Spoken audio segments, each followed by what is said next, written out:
My topic is types of distillation. Okay, these are the types of distillation. Number one is simple distillation. Number two is fast distillation. Number three, fractional distillation. Number four, vacuum distillation. Number five is steam distillation, and finally exotropic distillation. And these all types of distillation I will discuss now. Okay. What is simple distillation? Okay. If I talk about simple distillation,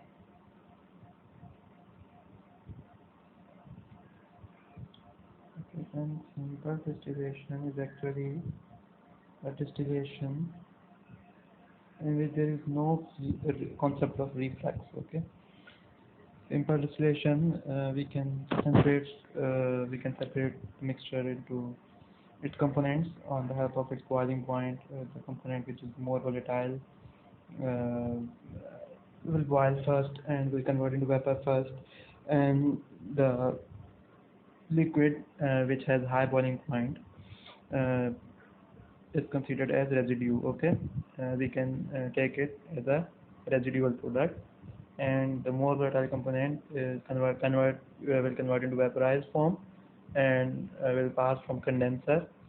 The function of condenser is to remove the latent heat of the vapor of more volatile component, and then after removing its latent heat, it then converts into liquid, and after condenser, it then collects into a storage tank. Okay. If I talk about and simple distillation, so there are two types of storage tank. Suppose one is A and the other one is B. Okay. And here, from suppose that here this is condenser, and from condenser the more volatile component is coming, and it can go into both storage tanks A and B, and this is the wall. There are two walls. Okay. Now, uh, at the first at the initial time, we are getting pure A because the purity is high. Because if I consider two components and their boiling point is the component which is more volatile, its boiling point is 20 degrees Celsius. Okay, and the component of high boiling point is 80 degree, which is low volatile component. Okay. Now when I start to give the steam to the distillation column, what will happen that 20 degrees Celsius component will boil earlier and will convert into vapor. Okay, but as soon as I am applying heat, then if I am applying heat continuously, then state occur where my temperature of the still or column will raise to 60 to 70 degrees Celsius. Okay, then there are chances that the component of 80 degrees Celsius will also convert into vapor, and um, both more volatile and low volatile component will mix together. Both the vapors of more volatile component and low volatile component will mix together and will go into the condenser. Okay. So at the initial stage, when my temperature is low, just beyond 20 degrees Celsius, or near, you can say near 20 degrees Celsius, then I am getting pure component A. But as soon as my temperature reaches to 60 to 70 degrees Celsius, then I will get not a pure component A. I will get impurities in component A. Okay. Um, what are the impurities? Definitely impurities of E. Okay. Both A and B will convert into vapor. So at the initial stage, where my temperature is near 20 degrees Celsius, then I am getting the pure A. So when I get the pure A, then I will open the wall storage tank of A. I will open it, the wall of storage tank, so the pure component A will go into the A storage tank. As soon as my temperature reaches to 50 or above, then I will close it and I will open it. So here I will get the impure component A. Okay, this is the function of two storage tanks. Now from this, this is in A storage tank I am getting pure component A, and B storage tank I am getting impure component A. Okay. Now, if I further talk about simple distillation, then it is also called batch distillation. Okay, and as you have seen that it is not 100% pure. Okay, 100% purity, we can't achieve 100% purity. Okay, it is not 100% pure. Okay, so that is the reason that it is not used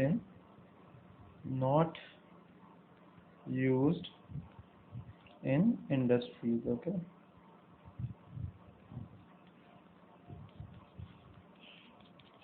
okay, that because we can't get 100% purity, so we will not use it in industries. And steam distillation, there is no reflux. Okay, that is the reason that we can't obtain 100% purity. Okay, now I'll talk about flash distillation. Okay, flash distillation. Okay, now before starting the topic of flash distillation, we must know the meaning of flash. Okay, what is the meaning of flashing? Flashing is actually the sudden reduce of pressure. Okay, if I if the pressure of the system is sudden reduced, okay, then we say that this is called flashing. Okay, basically the definition of flashing is to suddenly reduce the pressure of system. Okay, now if I give you example, then suppose I have a liquid and I suddenly reduce the pressure, and then it will convert into vapor form. So this is the example of flashing. Okay, now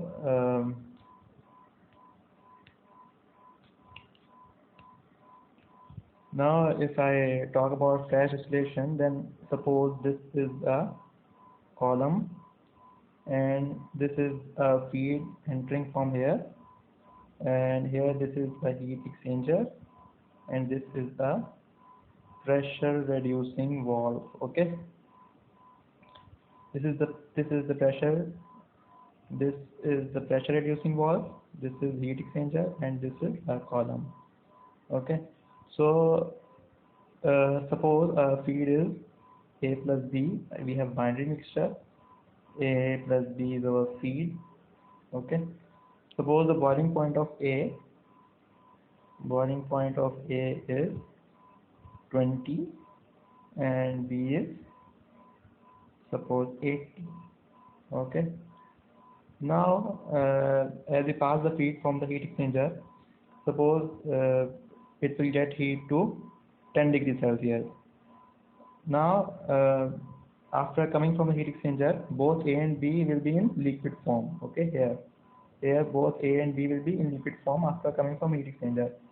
But as soon as they pass from pressure reducing valve, what is the function of pressure reducing valve? It reduces the pressure. Okay, so as it reduces the pressure, we know that when we reduce the pressure, then the boiling point of the component will decrease.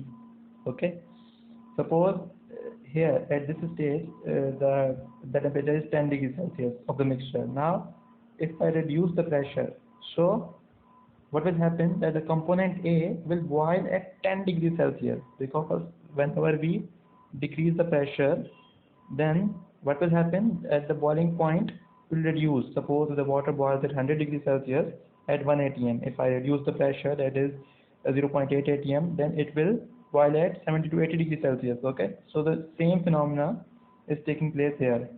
Okay, here we have 10 degrees Celsius mixture. Now as soon as it passes from the pressure valve, it will not gain temperature, but it will boil.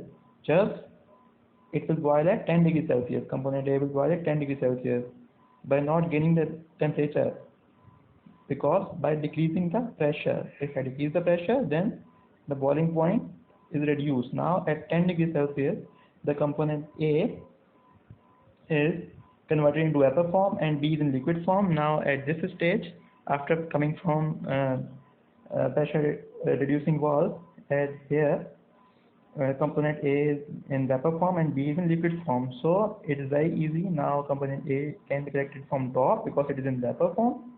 Okay, and component B can be collected from the bottom as a residual product. Okay, so this is all about flash distillation. The main concept of flash distillation is reducing the pressure, so we can convert any liquid to vapor form uh, on below its boiling point. Okay. Now I will talk about fractional distillation. Okay. Fractional distillation. Okay. Now in fractional distillation, we use a column having plates in it. Okay. And fractional distillation is generally used with reflux. And if I draw a diagram, okay, suppose this is the column, okay, here I entered feed, okay, and these are plates, okay, and here is condenser, and here is reboiler, okay. Now in fractional distillation, we actually get the more volatile component pure. The purity of more volatile component in fractional distillation is greater than any other sort of distillation. Okay, that's the reason we use fractional distillation. Okay, because we can't get the 100% purity in simple distillation or batch distillation, but in fractional distillation we get the purity very high as compared to other types of distillation. Okay, now suppose we have the feed A plus B, in which A is more volatile and B is less volatile. Okay, now as we enter the feed, then with the help of reboiler, as we enter the feed with the help of reboiler, the vapor will go upward and the liquid will remain downward. Okay, liquid will remain at downside, okay, at the bottom side you can say. Now uh, what is the function of reflux? Because when the vapor condense here, some part we collect and some part we again introduce as a reflux. So purpose of reflux is to increase the purity of the more volatile component. Okay, now if I talk about the function of plates, okay, the plates here, these are plates, these are used to increase the purity, because when at the plate, there is an intimate contact of vapor and liquid on the plate. As a result of intimate contact, the purity of the more volatile component increases, because when the vapor, that is when the vapor uh, comes in contact with the plate, okay, this vapor, now consider this vapor uh, is a is a mixture of more volatile component and less volatile component. When it contacts with the plate, it loses is the less fertile component present in this vapor, on contact with the plate, will lose its latent heat and will convert into liquid, and only the more volatile component uh, will go upward. Okay, this it happens on the plate because of the intimate contact of the reflux, it is coming downward, and the intimate contact of vapor, that is coming upward. As a result of their intimate contacts, what will happen, that the more volatile component will convert into vapor form, and the less volatile component will convert into liquid form. So less volatile component will go downward and the more volatile component will go upward, and we can easily collect it in the condenser. Okay, now this is the you can say that distillation with reflux. We have used reflux because only to increase the purity. Okay, now if I further talk about condenser and deboiler, so the main operation on fractionating column is to control the heat duties of condenser and reboiler. This is very important, because if I'll decrease or increase their heat duties, so the chances of flooding and weeping can take place. So the main operation is to control the heat duties of condenser and reboiler. Okay, now we will talk about vacuum distillation. Okay, now we will talk about vacuum distillation. Okay, now before studying vacuum distillation, we must know the meaning of vacuum. Okay, now any pressure below the atmospheric pressure is called as vacuum. Okay, now if I draw a column, just like that, and I consider the mixture, binary mixture having A plus B, A plus B. Now A is high boiling point component. I have to separate A from B, and this B is non-volatile. This is non-volatile, and this is volatile component A, but high boiling point. High boiling point. Suppose boiling point is 500 degrees Celsius. Okay, and B component is non-volatile. Okay, now B component will not vaporize. Now we use vacuum distillation for the component which are heat sensitive. Means that if I heat this mixture to 500 degrees Celsius, so it will affect the structure of component A, and the structure of component A can damage. So that's the reason that we can't apply 500 degrees Celsius. Okay, because it is very damaging for component A. Its structure can be damaged if I apply 500 degrees Celsius in order to separate A from B. So what we do, we actually decrease the pressure, because you all know that if the pressure is decreased, then the boiling point is also decreased. Okay, if I decrease the pressure, that is, if I decrease the pressure from atmospheric conditions, that is, if I create vacuum, so the 500 degrees Celsius boiling point can be reduced to 400 or 300 or whatever. Okay, so the concept behind the vacuum distillation is to create vacuum, that is, to reduce the pressure from atmospheric pressure. By doing this, the boiling point of component A will be reduced. Okay, so there are two methods of creating vacuum in the column. One is steam ejector method, and the other is vacuum pump. Okay, if I talk about steam ejector method, then say here you can apply steam ejector. This is, I'm showing here steam ejector. Okay, if I am talking about steam ejector method, then in a steam ejector, what steam ejector will do. Okay, we know that in ejector there are two types of fluids. One is motive fluid and the other is process fluid. Now air present in the column, we can say that this is process fluid. This is process fluid. Okay, and the steam used in the ejector, we can say that this is motive fluid, because it is moving with high velocity. Motive fluid. Okay, when this motive fluid moves with high velocity, so it creates vacuum. Okay, when this motive fluid passes from high velocity above the column, so here the vacuum created. Okay, now this process fluid will go into this vacuum. Okay, because you know that the things go from high pressure region to low pressure region. Okay, so here vacuum is created because of high velocity of motive fluid from here. So as a result, the process fluid, that is air present in the column, will go into the vacuum. So as a result, the pressure inside the column will reduce, and we can say that vacuum is created in the column. So by the help of steam ejector, we have created vacuum in the column, and we can also create it by the help of vacuum pump.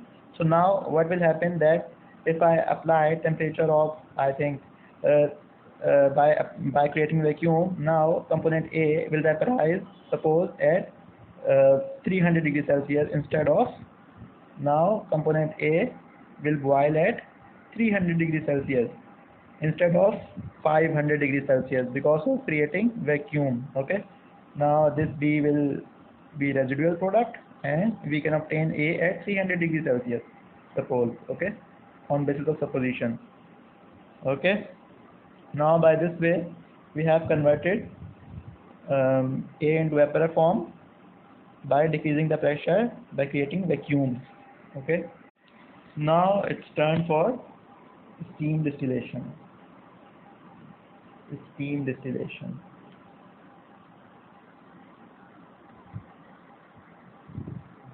Now in steam distillation, the concept is same as I have described in vacuum distillation.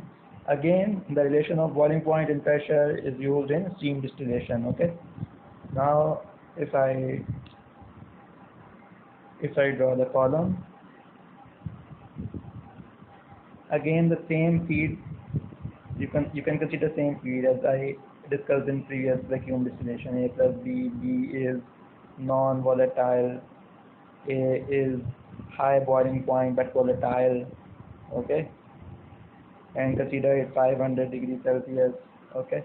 Now, instead of creating vacuum, what we will do, we will increase the vapor pressure, because again A is a heat sensitive material, so the 500 degrees Celsius can damage its structure. So instead of creating vacuum and boiling it at low temperature, we increase the vapor pressure of the mixture, okay.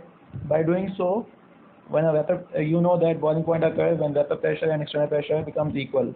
Previously, we have reduced the external pressure. Now we are increasing the vapor pressure in steam distillation. Now, how vapor pressure is increased? Because of the addition of steam. Because steam has its own pressure. Now, if I add steam in that A plus B mixture, so according to Dalton's law, the total pressure is the sum of partial pressures. So the pressure is increased. So by doing so, this will component A will vaporize below its boiling point. That is, you can consider that 350 degrees Celsius it can be boiled. Okay. Now it is 350 degrees Celsius it can be boiled. Okay.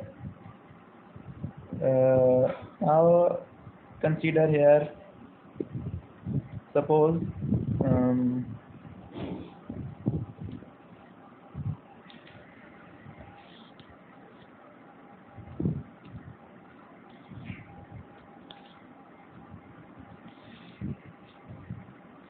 okay.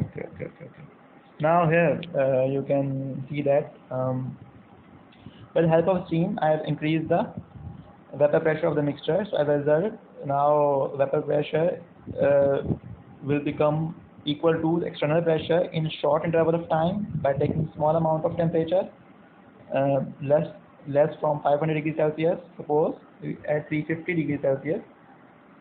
Okay, component A is now here in condenser. Okay. Now the extra thing in this the steam distillation is that here there is a separator. Okay. Function of separator is to separate that steam and component A. And one thing should keep in your mind that the steam we are using must be immiscible with component A. Because if it is miscible with component A, then it will mix with component A and it will be difficult for separating. And again, we will apply separation, a distillation column to separate them. Okay. In order to avoid this, we must use the immiscible steam with component A. So here H2O is more dense, so here H2O can be collected, okay, and here component A can be collected. So this way, this is the whole description of vacuum distillation, sorry, steam distillation. Now our last topic is isotropic distillation. Isotropic distillation, okay. This is our last topic. Now before starting this distillation, we should know the meaning of isotrope. Okay, the meaning of isotrope is the mixture which has same boiling point. Okay, previously we are taking the mixtures of different boiling points. Now the mixture which has same boiling point is called isotrope. So now we separate in isotropic distillation. We separate the mixture having the same boiling points. Now how we can separate it? Now see here, I am drawing the column. Now suppose this is the feed A plus B and they both have same boiling points. Okay. Now for separating A from B, what we add here isotropic breaker. Isotropic breaker. Okay. The function of isotropic breaker is to break the bond between A and B. Okay. Suppose this isotropic breaker, we suppose that this is X. Okay. Now here A plus B is present. Okay. Now this X reacts with A and form AX. Okay. Now form AX and form minimum boiling point mixture. Okay. Now if I provide heat from the bottom, so what will happen that AX mixture will separate out, will vaporize, and we can take it AX from the column, from the top, and B is collected as a residual product. Okay, residual B. So I have introduced X as an isotropic breaker, which combined with A and then convert into vapor form uh, and collect at the top in the vapor form, and B I have collected as a residual product. Okay. Now this AX, and AX. Okay. Now here I have collected B. Okay. Now this AX is separated in separator. Okay. Now this AX will separate in separator. Okay. On the basis of its density, I mean to say. Okay. So by this way, I have separated the mixture of same boiling point, and this is all about isotropic distillation. Okay.